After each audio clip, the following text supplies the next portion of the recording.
예, 또 그 인간과 본성 제 5주 2차 시 공부를 이어서 하겠습니다.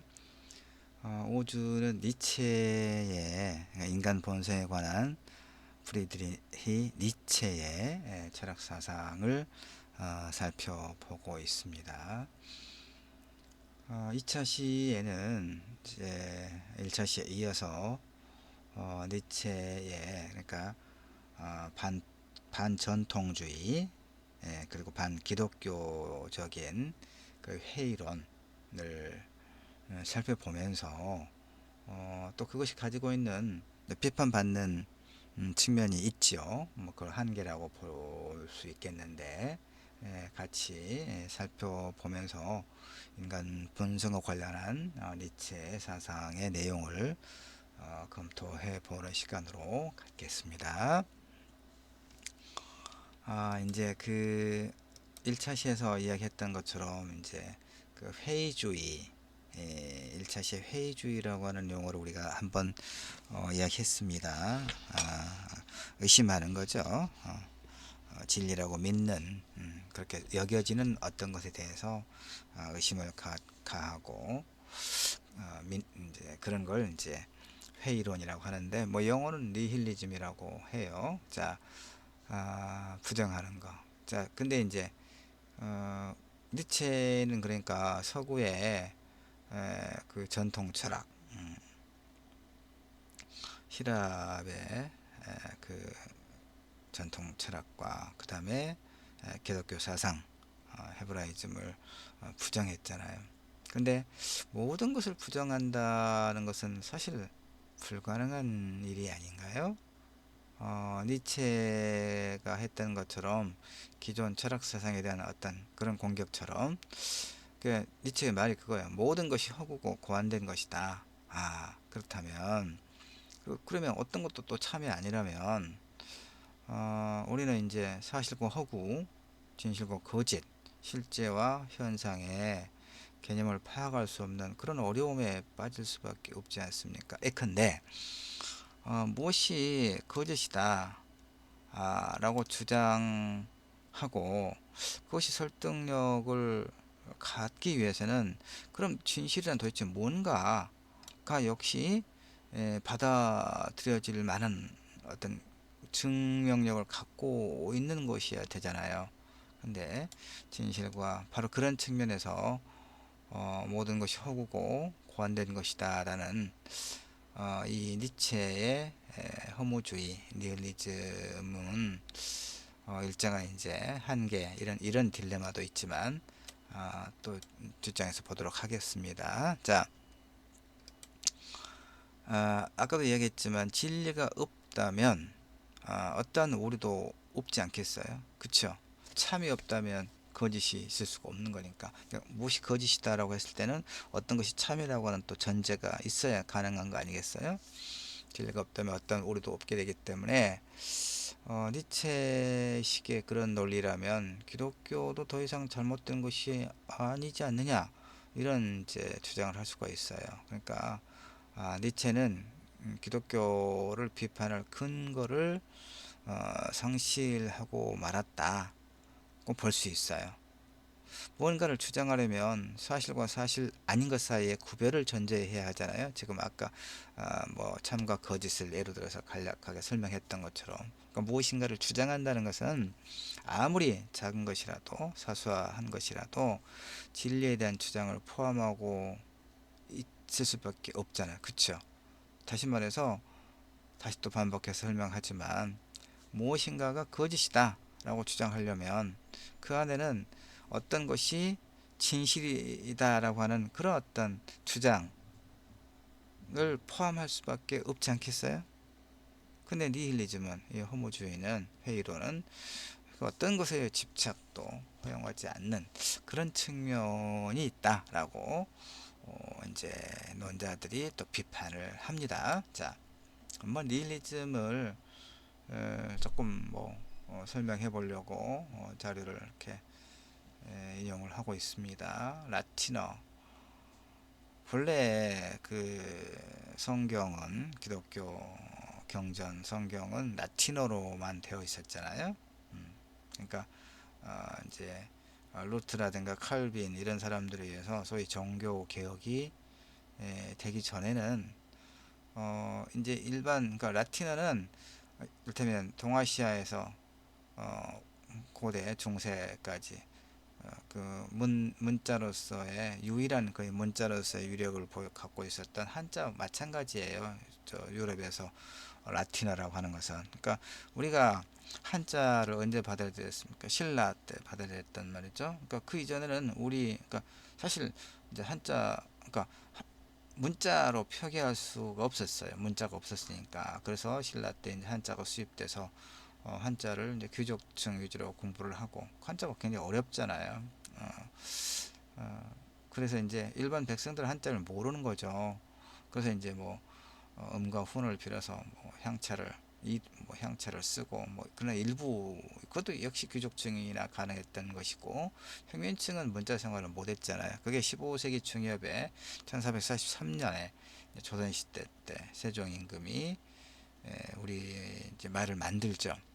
그러니까 우리 말을 만들므로써 이제 당장은 아니었지만 이후에 국문이 보급됨으로써 백성들의 문자 생활이 가능해지고 그것이 이제 어떤 평민 의식의 성장으로 확장되고 그러거든요. 무슨 얘기를 하냐면 서구에서도 오랫동안 라틴어는 이제 그 귀족들의 언어였어요. 그러니까 일반 그 백성들은 라틴어를 공부할 수도 없고 그런 여건도 되지 않고 또 공부해봤자 뭐 신분의 제약이 있기 때문에 의미도 없고 그런 여러 가지 이유로 성서는 라틴어로만 표기됐고 그러니까 그걸 읽고 해석할 수 있는 권한은 누구에게 있습니까? 가톨릭 신부에게 사제에게 있는 거죠. 그러니까 신자들은 그러니까 아까 그 지난 1차 시에서 해석의 문제 말했던 것과 같은 맥락이에요. 유일한 해석. 그러니까 그 유일한 성서의 유일한 해석은 누가 했겠습니까? 성서가 라틴어로 기록됐고 라틴어를 해석할 수 있는 사제들만이 가능했겠죠. 근데 이제 나중에 이 루터나 칼뱅에 의한 그 종교 개혁이 이루어질 수 있었던 것은 이제 라틴어가 아니라 그 그때 당시 유럽 언어가 뭔지를 지금 얼른 잘 모르겠네요. 이를테면 한자에 대응하는 한글처럼 라틴어에 대응하는 이제 일반 평민들도 사용할 수 있는 그게 뭐 영어겠죠. 이를테면 영어 그런 언어가 일반에 보급되고 그럼으로써 결국 종교개혁이 가능해진 거야. 유일하게 이것만이 이거 해석이다라고 했던 것에 다른 해석이 얼마든지 가능해지는 거. 이게 이를테면 종교개혁의 그 본래적 의미가 되는 거죠. 자, 다시 라틴어의 니힐리즘이라고 하는 것이 아무것도 없다는 얘기죠. 허무주의를 이루는 말이고 아무것도 존재하지 않는다. 뭐 이런 니힐리즘. 그러니까 니체의 사상을 니힐리즘이라고도 하고요. 자, 근데 이제 현대에서 니힐리즘이라고 하는 것은 절대적인 진리나 도덕, 가치 같은 것이 존재하지 않는다고 보는 거. 니체의 입장이죠. 어, 뭐 회의주의, 상대주의, 이것도 이제 니힐리즘입니다.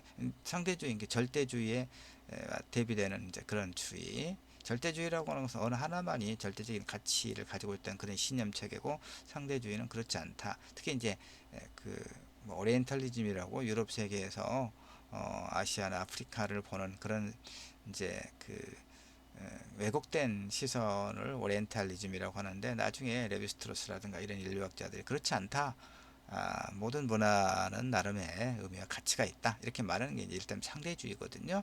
하여튼 이렇게 회의주의, 상대주의가 니힐리즘이라고 이건 조금 다른 좀좀 더 많은 설명이 필요한 것인데 이것은 그렇습니다. 하여튼 그다음에 이제 무정부주의도 니힐리즘의 한 형태. 무정부주의라고 하는 게 이제 이게 뭐 일제강점기 때도 우리 독립운동했던 여러 세력 중에 한 세력이 또 무정부주의라고 하는 것도 있습니다. 그러니까 기존의 어떤 그 강압적이고 절대적인 권위 체제를 부정하다 보니까 이런 일종의 이제 허무주의라든가 반체제, 니힐리즘 이런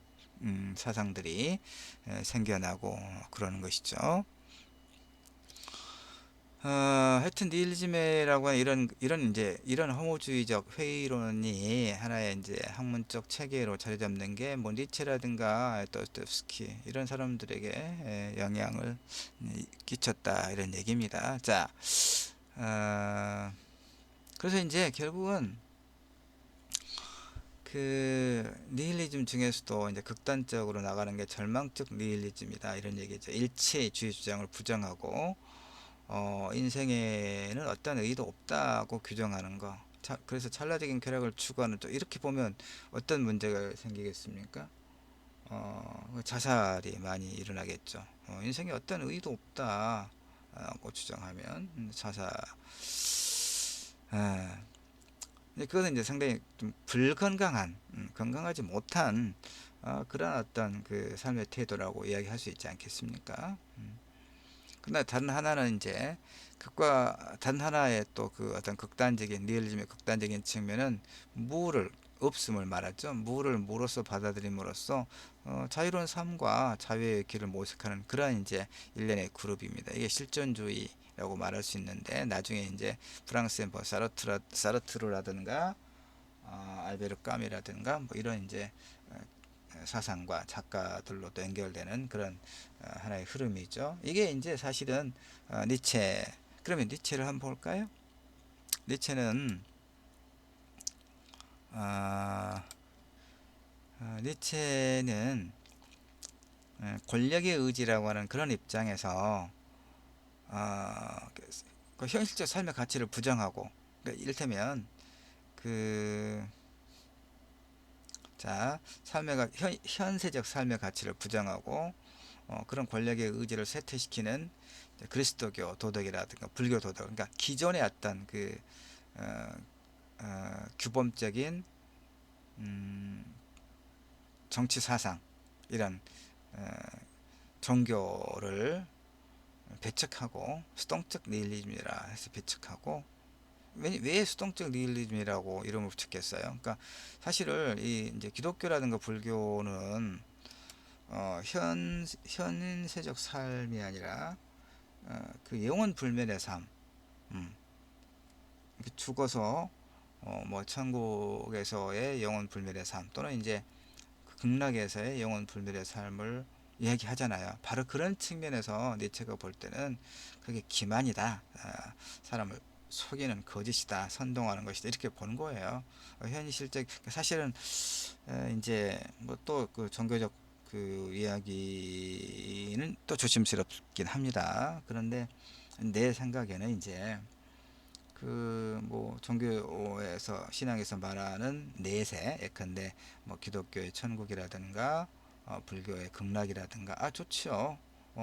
이제 그런 어떤 고통 없는 그런 어떤 아주 그 만족스러운 어떤 삶을 정말 좋은 사람들과 영원 불멸 죽지 않고 살 수 있는 그런 세계가 있다면 뭐 아주 좋지 않겠습니까?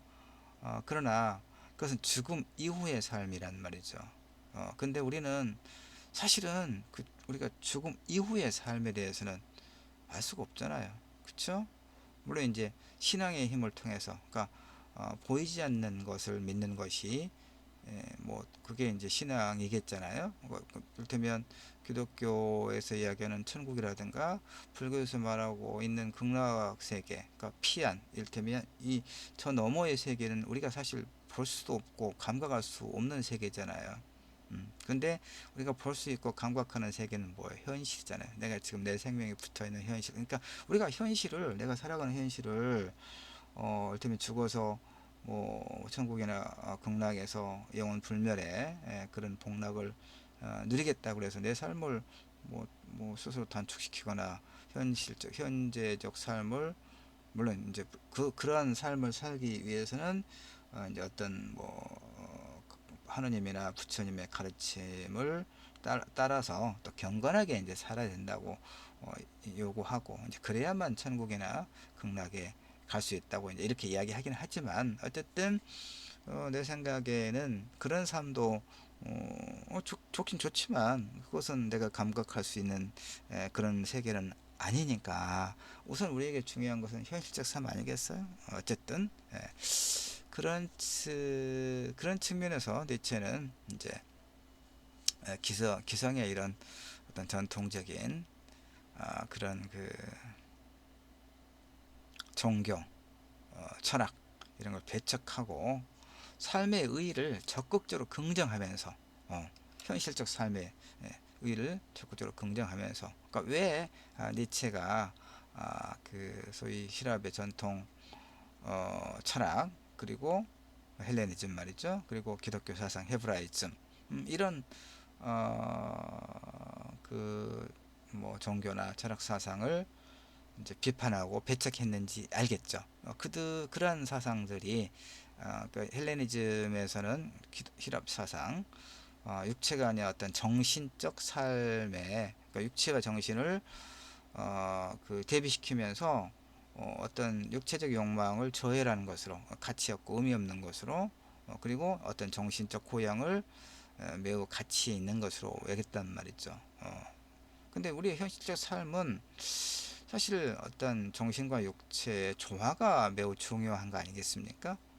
바로 그런 측면에서 인간의 어떤 본능적 욕망을 부정한 것으로 여기는 그런 어떤 전통 철학과 그다음에 어떤 기성의 종교를 비판했다 이렇게 이해를 하시면 되겠어요. 그래서 이제 결국은 니체는 보다 적극적인 능동적인 니힐리즘, 허무주의 그러니까 일테면 기성의 어떤 그런 어떤 질서를 회의하고 의심하면서 삶의 현실적 삶의 의의를 적극적으로 긍정할 것이 필요하다 이런 얘기죠. 그래서 기성 가치의 전도 아까 이제 전도가 유산슬의 그 사랑의 재개발 이렇게 뒤집어 갈아엎는 것 이해되죠 이제 이런 것들을 이제 재창 아주 힘을 줘서 강조했다 이런 얘기입니다.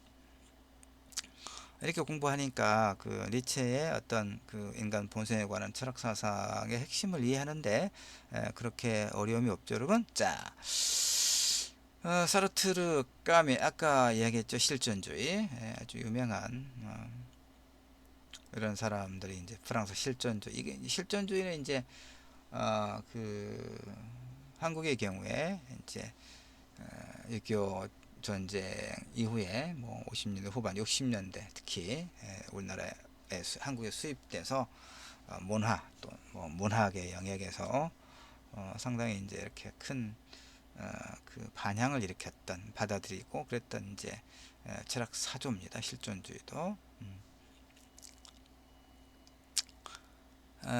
니체가 기독교를 비판한 이유, 뭐 다시 한번 계속 강조되고 있습니다. 영혼과 사후의 삶에 대한 일치의 그분은 삶의 의미와 목적이 현재 삶에 국한해서 부여되어야 한다. 그러니까 현재적 삶의 중요성을 강조했기 때문이다 이런 얘기죠. 그래서 짜라가 아니라 짜라, 짜라, 아이쿠 아이쿠 아이쿠, 아이쿠 아이쿠 아이쿠, 짜라투스트라입을 빌려 니체는 형제들이여 내 너희에게 이르노니 대제 충실하라 즉 현실적 삶에 충실하라 그 말이요. 그리고 너희에게 천상희망을 말하는 자들을 믿지 말라.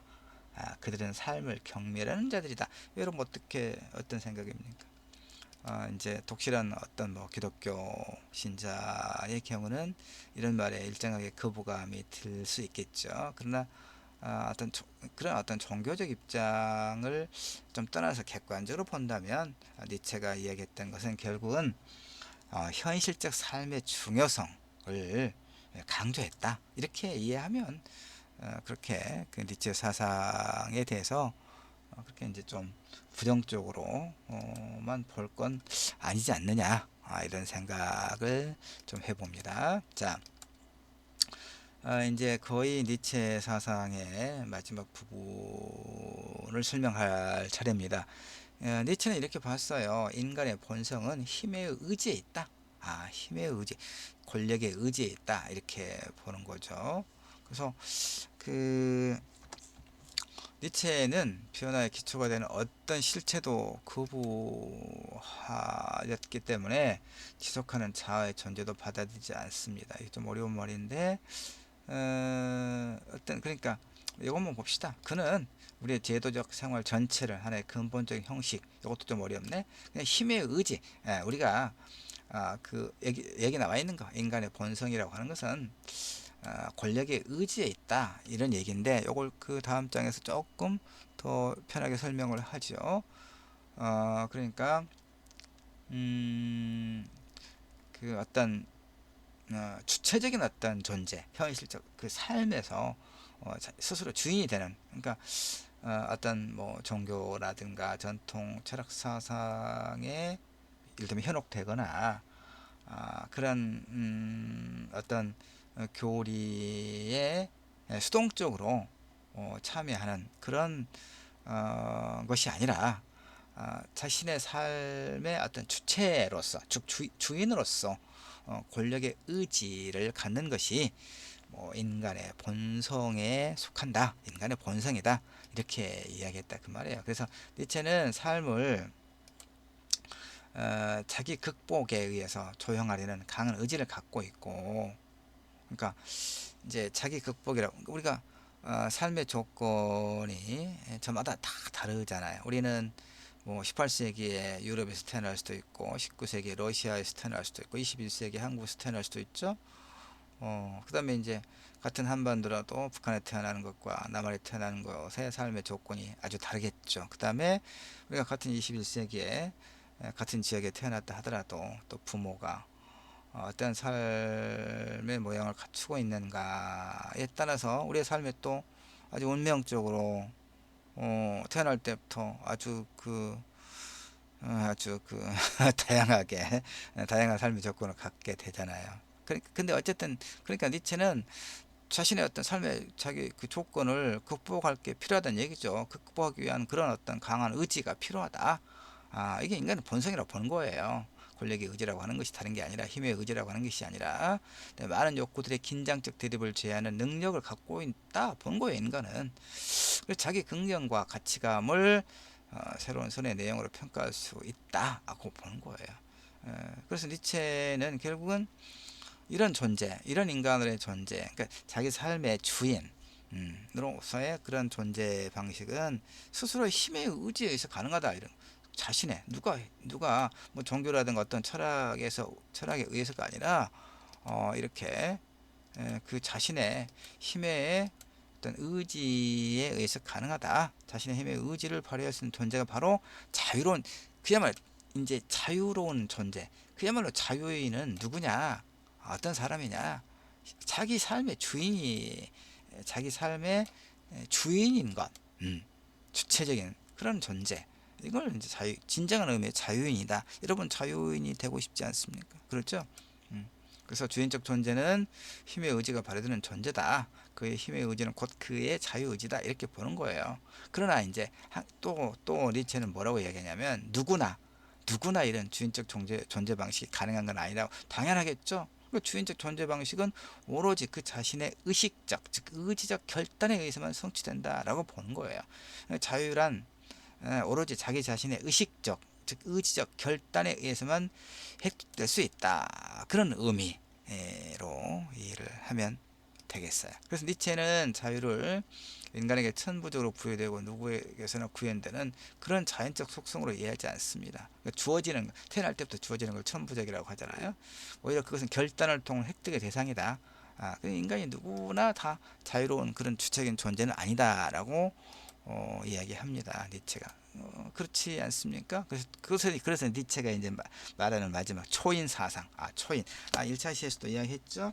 그 나치 히틀러가 이 니체의 사상을 열렬히 환영했던 것 중에 하나가 이런 초인 사상, 특별한 존재다 그 말이에요. 자신의 힘의 의지를 발휘할 수 있는, 그러니까 정말 절대 그 자유로운 존재, 초극한 것, 인간의 불완전성이나 어떤 제한을 극복한 이상적 인간형으로 이제 그 슈퍼맨 초인을 니체는 설정했다 이 말이죠. 어렵겠죠. 우리가 슈퍼맨이 되기도 어렵고.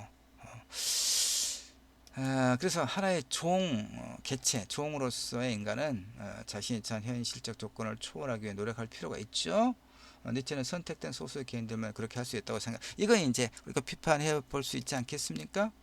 왜 뭐 이성보다 본능의 역할을 강조했고, 영혼은 신체에 관한 사항을 말하는 언어의 역할에 지나지 않는다고 했고, 인간을 그 자신의 가치의 창조자로 파악했죠. 니체는 신의 죽음, 신의 부재가 인간의 삶이 얼마나 무의미한가 이런 것을 봤는데, 자 마지막, 우리 현재 우리의 삶을 받아들일 수 있는가 하는 문제, 아니면 근본적으로 그런 삶에 불만족스러워해야 하는가, 우리 자신이 최선의 능력을 발휘하지 못하고 있음을 느끼지 않는가, 우리는 어떤 면에서 부족하지 않. 자, 이런 이제 니체의 이야기를 통해서 이런 생각들을 해볼 수가 있는 것이죠. 우리는 방향도 없고 목적도 없는 끝없이 반복되는 지름 속에 혹시 놓여 있지 않는가. 아, 이게 이제 니체는 이렇게 이야기해요. 겉모습이란 진실인 척 하는 것이다. 믿을 수 없다 이런 얘기죠. 그 사람의 말과 행위만 가지고는 그 사람의 그 말과 행위의 동기나 목적을 도저히 알 수 없다. 인간은 음흉한 존재다라고 보는 건가. 회의론이죠, 인간에 대한. 그러니까 결국은 이제 정리하면 니체가 강조했던 게 뭡니까? 자유의지. 예. 어떤 기존의 질서와 규범에 얽매이지 않고 무엇보다도 현실적인 자기 존재를 스스로 긍정적인 자아로 가꾸어 나가기 위한 그런 노력이 필요하다. 그것이야말로 진정한 어떤 자유인이고 바로 그것이 초인이다. 근데 이제 누구나 그렇게 그럴 수 없다고 했던 것은 사실은 그만큼의 어떤 절박한 끊임없는 노력이 필요하다. 이렇게 이해를 하면 어렵지 않겠죠? 자, 여기까지 해서 5주차 니체 인간 본성에 관한 니체의 어떤 이야기들 쉽게 풀어서 설명했습니다. 수고하셨습니다. 5주차 수업 모두 마치겠습니다.